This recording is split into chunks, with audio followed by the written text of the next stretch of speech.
I want to introduce you to our friends from National Guard.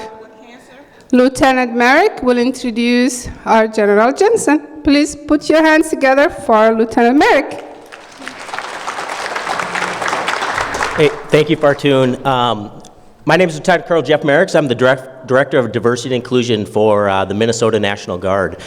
And it is my great privilege to introduce our Adjutant General, Major General John Jensen. He's the leader of the Minnesota National Guard, about 13,000 Army and Air members inside the Minnesota National Guard. So General Jensen, thanks. Thanks, Jeff. I appreciate that. Good afternoon, everybody. What a wonderful lunch. What a absolute wonderful lunch. Every time Fartoon asks me to come speak, she does me the honor of letting me speak during lunch, and I'm very happy for that. So, Fartoon, there you are. Hey, thank you so much for the invitation. It's an honor, and it's a privilege to be invited to come speak today at the International Women's Day event. Last year was our first year that we were afforded the opportunity to participate, and we had 2 members of our organization that were here. This year we have 6, a 300% increase. And Fartoon, if we're invited again next year, I promise you a 300% increase at least. So thank you for putting this on and inviting us. Now, many of you are asking, why am I here? You're neither international nor a woman. That is true, but the international aspect is from perspective, depending on your perspective. I am here for 3 reasons. The first reason is because of Fartoon Welly's leadership. Strong leaders attract followers and attract fellow leaders. And 2 years ago, when Jeff Merricks and I had the opportunity to meet with Fartoon and understand Isarun and the mission and the goals and the objectives, we saw an opportunity where we could help a leader achieve the goals of her community, and it has been a tremendous relationship, and that's what it is. It's a relationship. Fartoon will say it's not a transactional relationship. I would say it's transactional in this matter, that every opportunity that we get to support her and her mission, we take advantage of that opportunity. And so that is the biggest reason why I am here today. I'm also here today because I am a part of your community. And I say that by meaning this. When citizens of Minnesota come and join the Minnesota National Guard, they come and join our military community. And I think it's very important that while they come and join our community, that my organization and me, we come join their community, and that we're present in their community, and that their community now becomes our community. So I feel very strongly in that. So I am here because I am part of your community as well. And thirdly, I'm here because as a senior leader, I have a responsibility to my organization to learn every day and apply what I learn back into our organization. Part of that learning is learning about the men and women who serve in my organization. And a strong part of that is learning about their community. However they define their community. If their community is defined through a religious lens, through a racial lens, through an ethnic lens, through a sexual orientation lens, or however they want to define their community, it's very important that I take the time to learn about their community and learn as a senior leader. So the first lesson I learned today is something I'm going to take back to my organization. It's something that Huda said this morning about surviving versus thriving. And she talked about, teaching our people how to thrive. Well, I've used different terms, I've used different phrases, but I like that phrase. And so part of my job, part of the job of the leaders of my organization, is to teach our service members how to thrive, because many of them are just surviving. They are not thriving. They don't know how to thrive. Maybe some of them just need a little bit of motivation, some encouragement, an example. Some of them need something a little bit stronger than that at times, and that's okay too. But this idea that as the senior leader of my organization, that my responsibility is to ensure my service members are thriving and not surviving, just merely surviving. I think it was a very strong point that was made this morning that I'm going to take back. The Minnesota National Guard in 2010 made a tremendous commitment to diversifying our organization.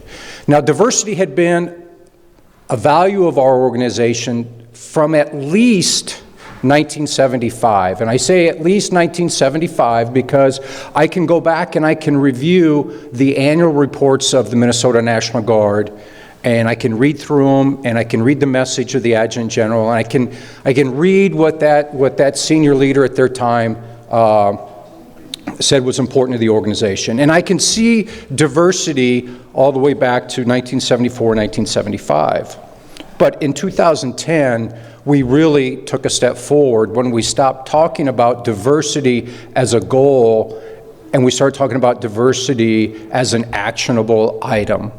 That we were going to measure where we were going to establish goals for the organization, and we were going to hold ourselves accountable for achieving these goals. And so since 2010, we've really been able to diversify our force.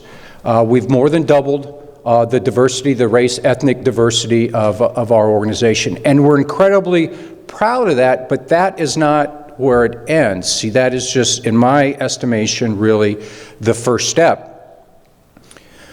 What we're really working to achieve, and what the goal is every day, is while diversity is really nice because you can show numbers and you can show math and you can show progress, what we're really after is inclusion and equity. Inclusion in the sense that our soldiers, our airmen, feel as though they belong to something bigger than them, that they're contributing to something bigger than themselves, but more importantly, that what they are contributing to values them for who they are.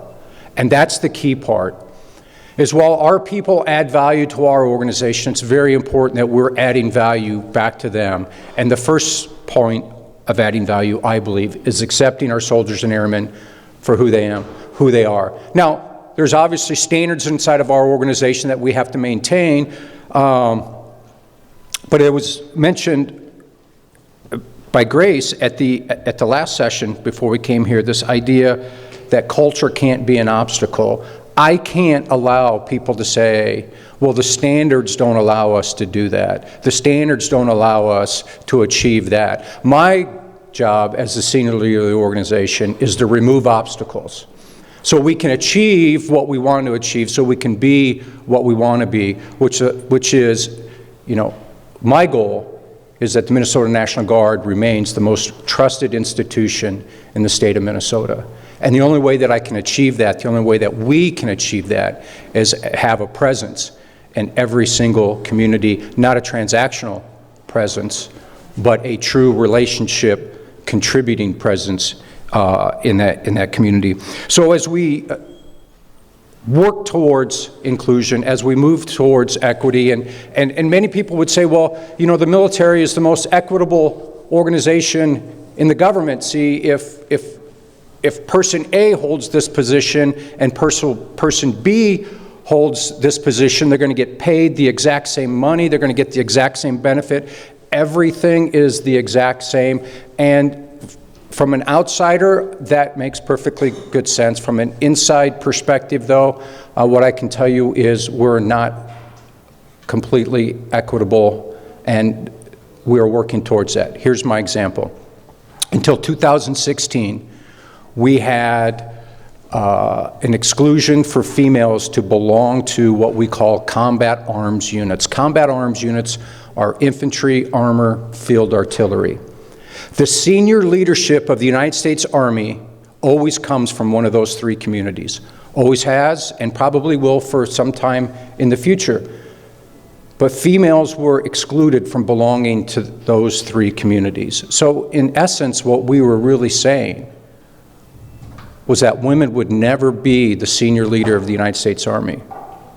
In 2016, we removed that exclusion, and now we allow females into those three communities. But again, just allowing somebody to belong to one of those three communities isn't enough, right?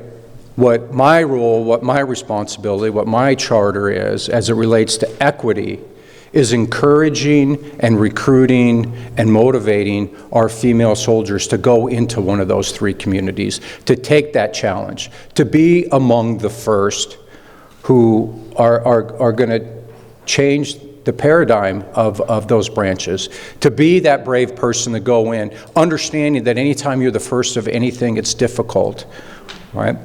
Ashley Morgan, who's with us today, did this wonderful, for Women's History Month, did this wonderful display on Women's History Month, specifically about women in the Minnesota National Guard, and kind of give you just a little bit about where we were, where we are, and I think where we're going. Prior to 1978, women didn't really belong to the Minnesota National Guard. They belonged to the Women's Army Auxiliary Corps, or WACS, and then they were attached over. But beginning in 1978, women actually were able to enlist into the Minnesota National Guard. And today, over 2,600 women serve in the Minnesota National Guard, about 20%, a little over than 20% of our total soldier and airman population is female. I have 10 general officers, so if you will, the highest level of executive that we can have in our organization are 10 general officers. 3 of them are female, so 30% of our senior executives of the organization are female. Now, that's never been, in our history, we've never had that. And so we're exceptionally proud of that. But if you move down to a level, I think what I'm most proud of, really, the senior leadership is very important. The recruiting is very important. But for me, when I look at our retention rate between white male soldiers and our female soldiers, it's equal. So the message that tells me is that for the most part, our female soldiers feel like they're part of the organization, like they have a say inside of the organization, that they can see the value of the organization, and we are meeting their needs. Now, we don't always meet their needs. Let me give you a quick example of this as it relates to, my job to remove obstacles. Sometimes they're really big obstacles, sometimes they're really, really small obstacles, and this gets into with our female soldiers. So 2 years ago, we had a unit that was training up at Camp Ripley. Camp Ripley is just north of Little Falls, south of Brainerd. It's where we do a significant amount of training. And this one unit had a very high density of female soldiers. And at the time, they had a very high density of nursing mothers who were in that unit. So while they were at training, our nursing mothers needed to continue to pump their breast milk. Well, they were in a very austere area, and the unit provided them the minimum that they had to by policy in order to do that. So they left them in this very austere environment. They made them use a hand pump, and they didn't have the amount of privacy that they could have. So that was really, they were providing our soldiers the minimum requirement. Well, who wants to belong to a unit that's going to provide you the minimum, right? My goal for my organization is that we're providing our soldiers and our airmen the maximum. That's how you really retain your service members, is by providing them the maximum. And the maximum literally was all we had to do was once a day or maybe twice a day drive our female soldiers to what we call the cantonment area, but our more built-up area with buildings and barracks and stuff. So they had a more private area, they had a more sanitary area, and they had access to electricity, so they didn't have to use a hand pump. So it's little things like that. And for me, inclusion always is about the little things, because as you start taking care of the little things, the big things always go up. A great discussion today as it relates to coaching and mentoring. I'll give you my perspective as it relates to coaching, mentoring, and either sponsorship or being an advocate. Well, I'll use sponsorship. Obviously in my role, I have great opportunity to be a coach, to be a mentor, and be a sponsor. And while I enjoy all three of those, I find my greatest joy comes from being a sponsor. So a coach, talks to you, right? A coach is going to tell you, hey, do this, do this, do this. A mentor is going to talk with you. What do you need? This is how I believe. But a sponsor or an advocate talks about you. So when you're somewhere else and people are talking about, well, who should be moving up, who should do this, you can talk about the people that you're sponsoring. And I love that role of being a sponsor. But what I have learned over the course of my career is that while I may have been assigned, or I may have thought I was coaching somebody, while I thought that I was mentoring somebody, and while I thought I was sponsoring somebody, in reality, I was receiving all three of those things back as well. So I will ask that those of you who are in coaching relationships, being coached, understand you have a great opportunity to also coach. Those of you that are in mentee roles right now, you have a great opportunity to also mentor. And if those of you who are currently being sponsored, you also have a great opportunity to sponsor with that. And so with that, I'm going to close my comments. Fartoon, thank you again, wherever you are, Fartoon. Thank you again for the privilege of coming and spending a little bit of time with you. Thanks everybody for your attention. Have a great afternoon of this session. And if I don't see you before next year's event, I'll see you next year. Thanks everybody.